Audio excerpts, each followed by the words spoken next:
What it do, what it do, what it do, young cuz? It's your man Bun Squeaks holding it down once again for the SIS till I DIE. And you know what it is. We heard the streets been talking, cuz. Them streets been talking. They say, cuz, when y'all bringing that hat back? When y'all bring the hat back to do the over under, cuz? That's what we about to do, cuz. We about to bring it back, folks. That's what y'all want. Now, Bun, you know my name heavy in the streets. I don't really get down with the R&B, but you know, I gotta keep it soft for the ladies, cuz. We about to keep it right for the ladies. So today, we gonna show the love that y'all deserve, cuz we gonna take it back. The overrated, the underrated. We gonna go in the hat, cuz. Catch me in the hat, cuz.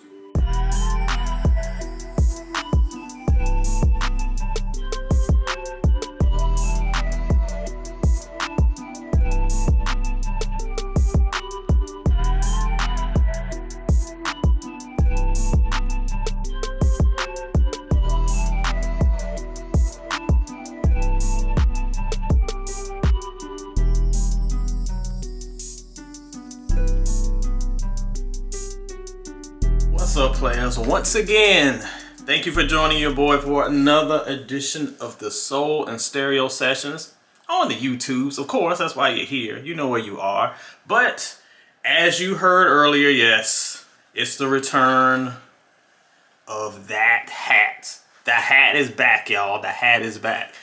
For those who don't know, we're gonna play another round of over and under. Streets have been blowing me up. All right, it's time to do another one, and we're gonna do it R&B style. So for those who missed out, this is how it works. This lovely hat, shout out to Uncle Charlie Wilson. It's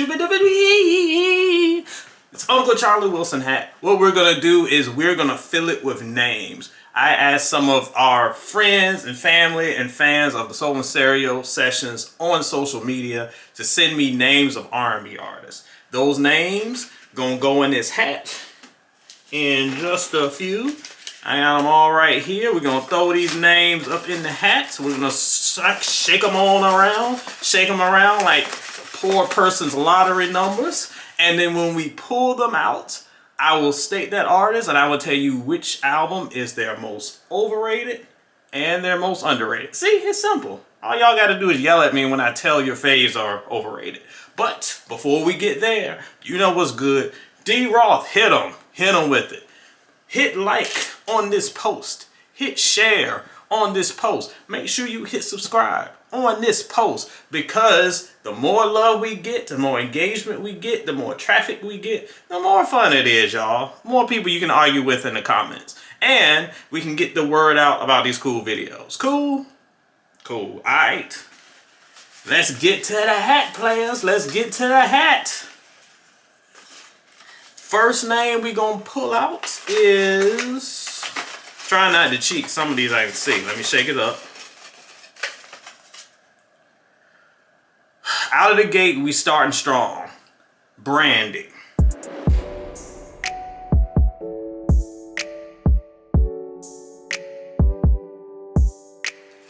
Alright, if we're talking Brandy, this one isn't too hard for you, boy. If we're talking underrated albums, I'm gonna go with the album 211. Now, at the time when that album was released, it got so much hate, and I didn't really understand it. Now, for sure, it's one of her weaker albums, but I thought the singles were good, and I thought that there was an overall... You could tell Brandy was trying to achieve something with this project. And sure, it's nowhere near as great as her greatest works, but as far as it being a bad project, didn't think this one was bad at all. Little bit lower than the standards we expected, but to say that it's like some disaster, as I've seen on social media, far from the case. There's enough here that I can revisit. Well, as an overall project, it might not be my favorite. Certainly not a disaster. However, overrated, and get ready to get the pitchforks out, players. B7. Look, I don't know if this is a situation where, you know, we've been so long. It had been almost 10 years since we had a Brandy album. So I don't know if this was just like the absence makes the heart grow fonder. So we finally get a project, so we got to pretend that it's great. This project is not. It may be technically sound from the technical things that the technical singers and the notes and the this and the blah blahs might be all pitch perfect and expertly woven together. And I'm all for that because I'm a guy who loves the technical proficiencies of artistry. But at the end of the day, I gotta like the songs. And I don't like very many songs here.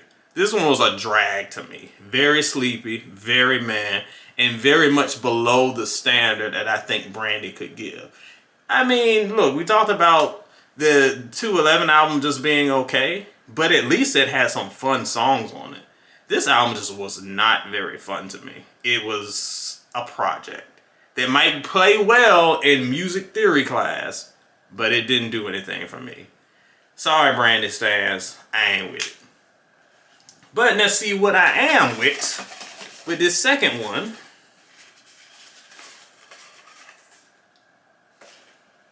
R. Kelly, we ain't doing that one. Next. Okay, let's show my girl some love. Keisha Cole.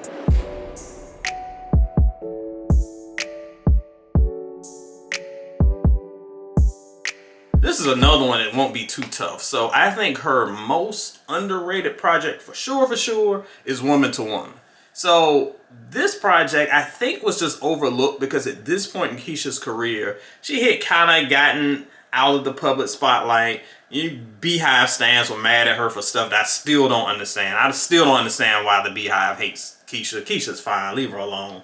But this project was really good and really flashed back to me to the days of her glory years. Those first two projects that showed so much promise. The projects that made us say, oh, this is the woman that could take the torch from Mary J. Blige. This one was a revisit of that. And the album cuts are so great. The singles are very overlooked. This album, I think, is very solid and really could rank as one of the more underrated projects of the decade in terms of R&B. But as far as overrated, don't have to think long about this one. I'm going to go with A Different Me. That album is an album that dropped at the peak of Keisha's popularity. This might have been around the time she was doing like the BET reality shows and things like that. But her profile was very high coming off of her first couple of projects. She was seen as the next big star.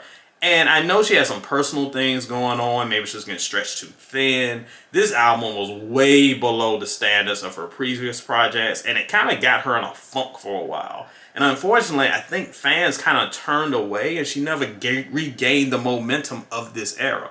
Don't get me wrong. There's some bangers on that album. But for the most part, it was a far cry from the Keisha we knew. And even though she would redeem herself with later projects, a lot of y'all missed out. It's a shame. Poor Keisha. Poor Keisha. Let's see who we got next in the old head. Ooh-wee.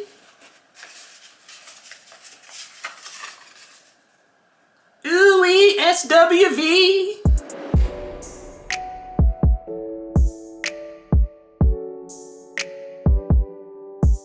Alright, now this one is actually, I was going to say it's tough, but this is nearly impossible. SWV, it's hard to have overrated and underrated when pretty much everything they've dropped is consistently great. There's no bad SWV album. Everything is either really good or really incredible. I'm going to go for underrated though. You could go with two. You could do I Missed Us, which was their return project, I believe in 2012, which I thought was really good. I'm going to go with Release Some Tension though. And the reason why I'll go with the 97 album is because the girls themselves, SWV don't like this album. And I understand why. If you look at the track list, you got Lil' Kim, you got E40, you got Snoop Dogg, Lil C's, Redman. Everybody is on this album. It's like a DJ Khaled album. Because just random collabos left, right, thrown all over the place. Like somebody dropped a bowl of Lucky Charms. There's just marshmallows and oats everywhere. What's going on? But it works. It really works. And even though it's probably not the vision that they have for the project, I think that it came together very, very well. Plus, it's the home to some of their better singles in their later stage of their career. But overrated? I don't know, man. I might have to skip out on this one. I don't think they have an overrated project. They only have 5 albums. They're all great, and I don't think anyone is put above anything else. I mean, the ladies might say that Real Some Tension is overrated. I wouldn't say that though. That's why this is my video. They got a whole reality show, so they get better than me. So they can do whatever they want. But here on the sessions, they don't have an overrated project. Sorry. Y'all gonna say it's a cop-out. Who cares? Back to the hat.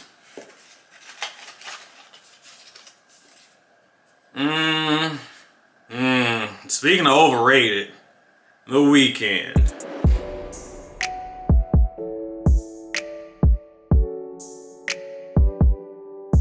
Alright, let's start with the underrated projects, and in my eyes, the most underrated Weeknd project is going to be Kissland. And I get why this one is so divisive. So, go back in time.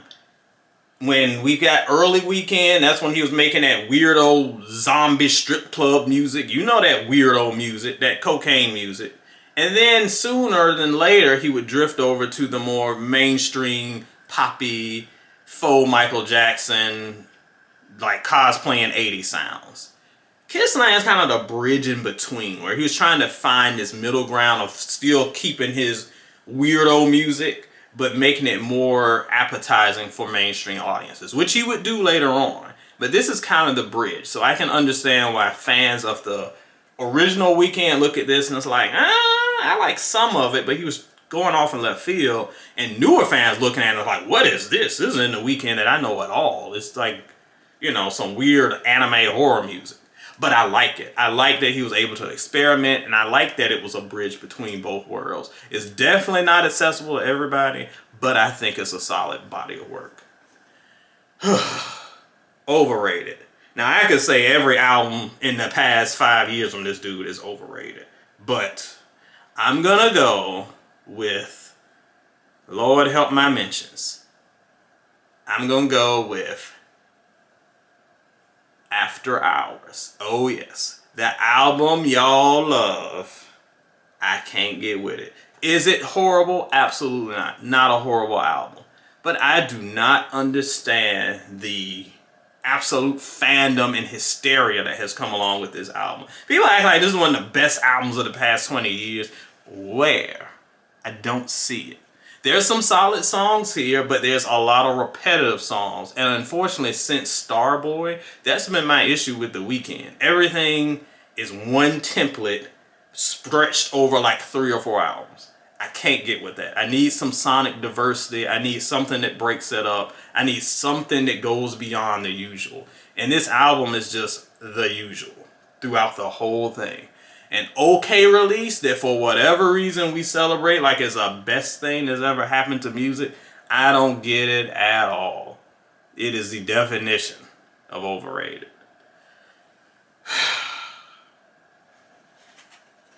For those who haven't completely checked out on me yet, let's see what the hat got to offer. Okay, this is somebody who would probably actually wear this hat and do his... Talking about Uncle Genuine.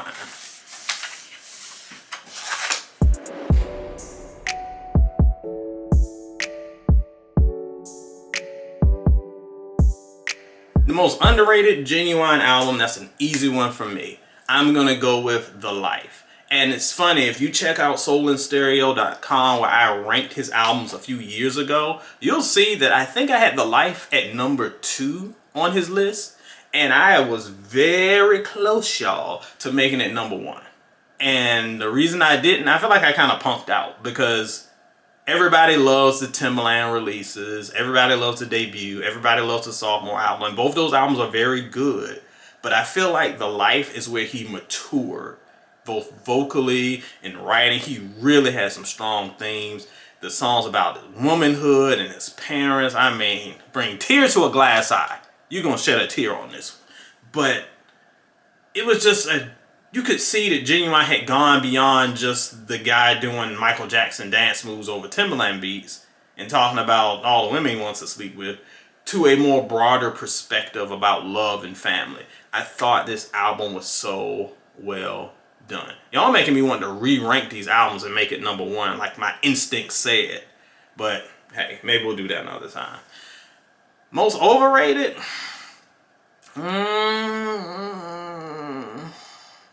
I guess I'll say The Senior.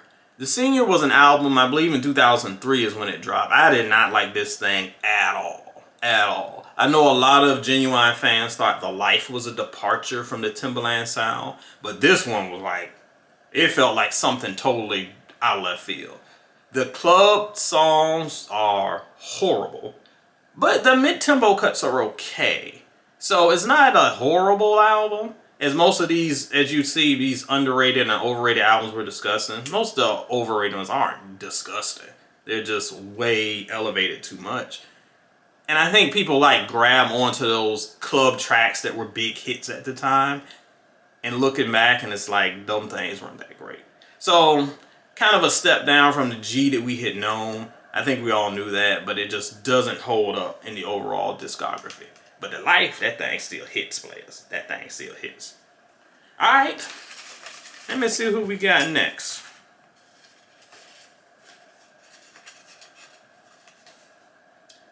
Here's another dude that could use that hat. Mr. Usher Raymond.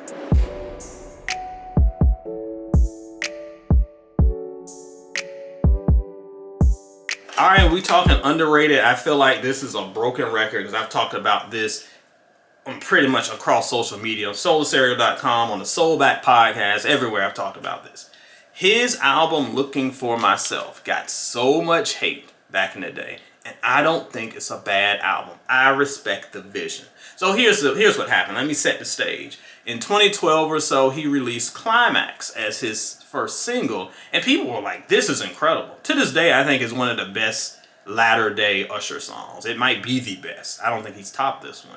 But it was just such a different sound, and it was Usher being Usher, and it really felt like it was pushing the genre forward. So we thought, as fans, that we were going to get like an album of this sound, and we didn't. That sound was a unique rarity. Everything else on the album was kind of all over the place sonically, but to me, not in a bad way. There are times where you can have an album with sounds everywhere and it's like, what is going on? And then there are times where its uniqueness adds to the overall story. And I thought that's what Looking for Myself was. I mean, it says in the title, looking for himself. He's looking and trying to find himself through this kind of maze of different sounds and different perspectives of life. We saw a more mature Usher here. I know that people don't dig it because it's not the Usher they knew. It was very different and very experimental. But I'm okay with experimental if it pushes the boundaries in a good way. I thought this was a good album. Nowhere near his best work, of course. I'm not crazy. But I think it's a pretty solid album. I almost said his debut because his debut is pretty underrated as well. People overlook that. They actually think his sophomore album is his debut. It was not. But I'll go with Looking for Myself. Now, overrated. I'm going to take a deep breath.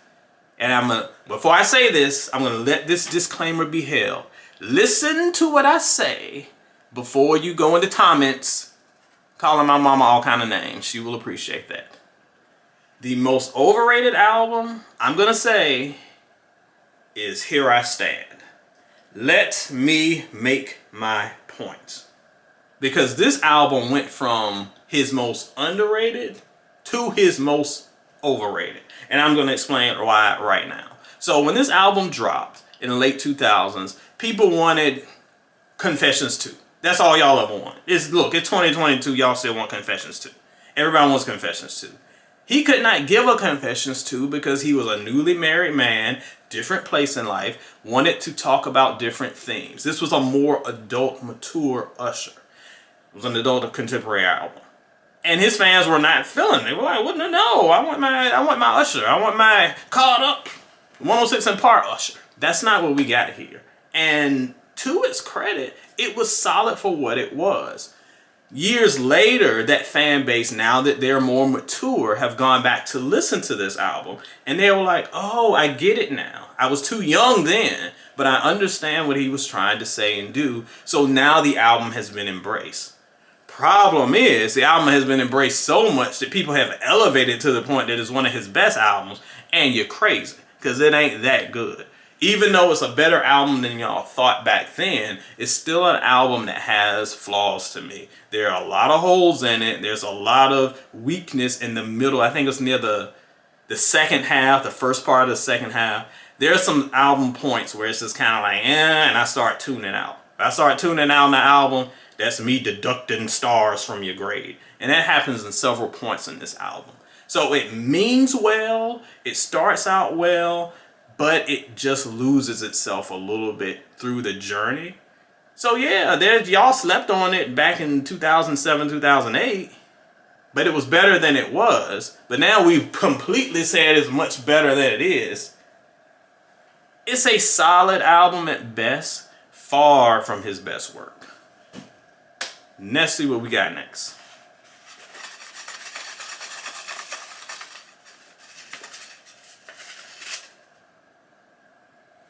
I know a lot of y'all gonna be happy about this one, but I'm not, because I don't know what I'm gonna say. Tamia.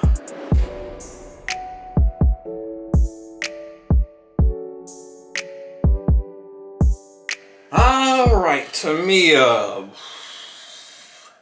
This is another artist that's super hard because everything is so solid. There's no bad Tamia album. Everything is great or good. It's like another SWV situation. I will say her most underrated might be More. And this is why I say that.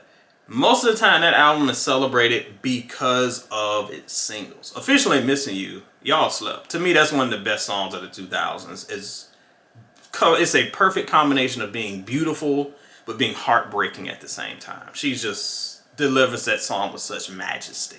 I love that song.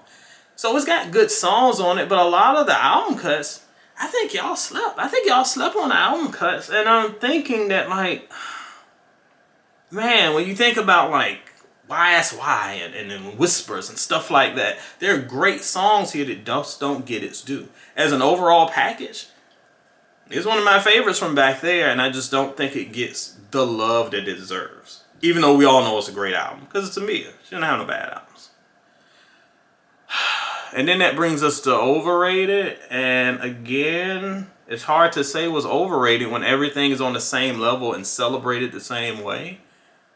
I'll say A New Day. And I'll say that because this is another album that kind of is... I see a lot of celebration for it on social media, but to me as an artist that I have ranked her discography like just about everybody else. Go to soulandstereo.com. You see all the rankings. So when I ranked her albums, that one was actually on the back half. Again, it's not that it's bad. I think I gave it 4 stars, but it's just not as good or not as cohesive or not as from front to back as solid as some of her other work. Sophomore album, she avoided the sophomore slump, but it was just a good album that she really would, a sound she would perfect later on. But a lot of people love it because it was kind of a mainstream hit with Stranger in My House, and she had some good stuff off of it. Not bad. I'm not saying that my girl got a bad album. She doesn't. But I think she has many better albums in her discography than that one. So I'll put that one in the Overrated. Kind of a stretch, but y'all giving me hard names, so give me a break. Alright, let's see who's next.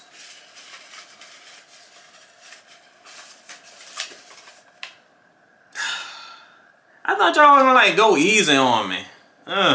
Music Soul Child.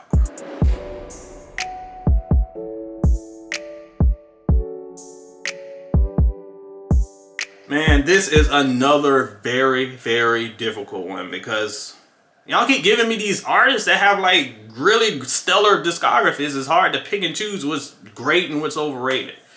Underrated, I'm gonna go with Love and Music. That's one of my favorite music albums, and when we talk about celebrating music, we talk about his first 2 albums, and they're great. I love his Love and Music album a little bit more than some of those later releases. The first 2 albums, of course, they're gonna be put on a high pedestal, but Love and Music is just such a fun album. The upbeat cuts are just so great. And even though we all love all music projects, I think this one doesn't get enough love and support as it should. So I'll put that as most underrated.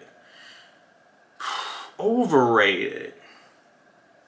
I might have to go back to this one. Someone's gonna get me on in the mentions and say, "Oh, you forgot such and such." But just off the top of my head, I'm gonna say On My Radio. And the reason why I'm gonna go with that one is because it's another album like some of the others that we've mentioned on this list that has some memorable singles that people like, and therefore they elevate the album itself a little bit higher than it is.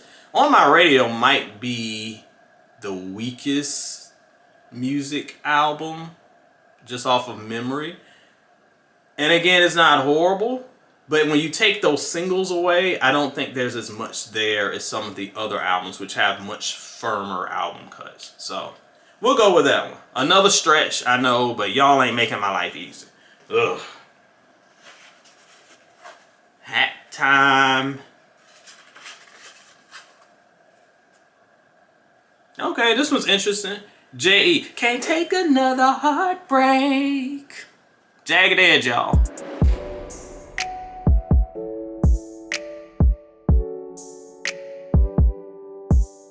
Alright, this one's a little easier than some of the other ones. I got this one. I got it. Trust me, I got it, players. So, underrated, I'm going to go with their album Hard. I love this album. I think it's their second best album.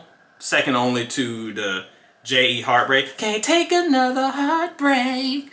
That album Hard is so good because it's such a mix of what makes Jagged Edge Jagged Edge. You got the great ballads, you got the great mid-tempo, you got some club joints too. You got the club joints to keep it popping, and everything works well, it flows well, and it's one of those that has some album cuts that y'all slept on. Visions should have had a music video. I had a music video in my head. If I could direct one music video, it would be Jagged Edge's Visions. I won't give away my treatment because one of y'all gonna steal it from one of y'all fucking whack videos that y'all like to put out now. But I have a treatment for that video that'd be so dope. J.E. hit me up. I'm gonna hit you up with that one. But for sure, I think their most underrated album is Hard. Don't see enough conversation around this one. Overrated, I'm gonna go with Jagged Little Thrill. So, we talked before about albums on this list. We just talked about it with music. Albums that have memorable singles, and because the singles are memorable, we elevate the album itself a little higher than it should be. This album is kind of hit and miss, even though it's got some great album cuts. I love Head of This Household, Remedy's my joint, Girl It's Over. Remedy is so good, they named a later album after that one song. That's how dope that song is. And everybody's like, yeah, where the party at? I'm still tired of that song. It's been 20 years. I'm tired of that song. But there's a lot of holes in that album where it's like sleepy time for me. So it has some high points and some low points. And that kind of makes it a little uneven stair step when it comes to an overall project. So even though that album was big business for them, great album, and it has its moments, I just don't think it's as good as some of the other work. Like Hard, like the debut, like J Heartbreak. Because can't take another heartbreak. Let's do one more because I'm tired of singing and I'm sure y'all tired of hearing it. Apologies. I see a few more in here. Some of y'all not going to get picked, so we're going to do one more before we call it a day. And we're going to take it to the church house with Kirk Franklin.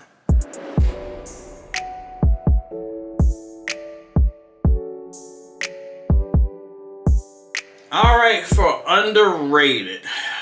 Kurt's another hard one, y'all. He doesn't have too many bad albums. I'm going to go with Losing My Religion. I almost went with the most recent album, Long Live Love. I thought that album was great. Really, really good album. But when I ranked his albums a few years ago on, once again, soulandstereo.com, go check those out.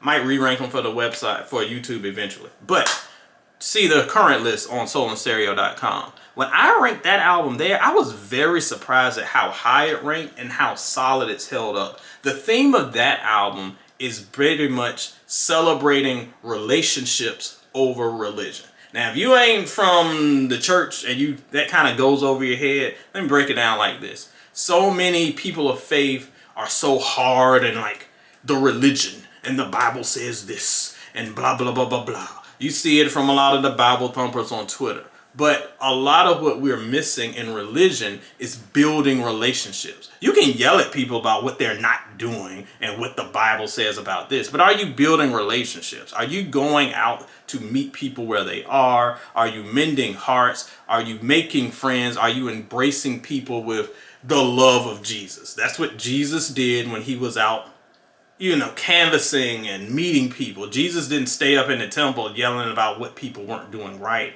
He was in the streets meeting people where they were. And look at me, I'm Mr. Edward teaching Sunday school class on YouTube. Look at that. I'm going back to my element. Anyway, this album talks about those themes, and I think it's so relevant, especially today. I think the album was very much overlooked in the grand scheme of Kurt's albums. Overrated, though. Again, going back to my rankings on the website, I'm going to say the rebirth of Kurt Franklin. Because when I ranked that, I think I ranked it near the back of the list. And people were furious. People were like, oh my God, you want to make somebody mad? Make a church person mad. You get cussed out better than anybody else in the world. Church folks be cussing, trust me. And they were upset that this album was so low on the list. And it's a good album, don't get me wrong, but if I recall correctly, this album was retooled because it was supposed to come out around the time of the 2001 September attacks. And I can't remember the full story, but I think Kurt went back and redid some things, and you could tell. You could tell some things were kind of rejiggered and refigured, and it didn't destroy the album, but you could really tell that there were some elements moved around. And if it was noticeable, it kind of stood out to me. Maybe hurt the flow and cohesion a little bit of that. But it's a good project. I just feel like it's probably elevated a little bit too much for me when I have it more on the back end of his discography. But hey, good project. Can't hurt on Kurt.